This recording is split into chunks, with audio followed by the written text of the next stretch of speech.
Have you ever had smoked ice cream sandwiched in a cornbread cookie with barbecue caramel?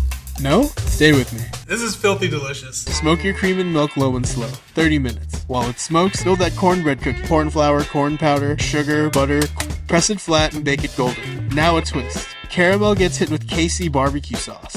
Yeah. When the cream is all Cheech and Chong, make custard. Whip yolks and sugar, temper that with the smoked cream, then bring in vanilla, honey, and salt. Chill that overnight, and tomorrow the ice cream maker does the rest. For the end game, stack a cookie, spread the smoked ice cream, make a caramel swirl, and finish with more cookie. Freeze it, slice it, and what does it taste like? This is like eating ice cream by a campfire on a warm summer day, only the campfire is in your mouth, and your parents love you.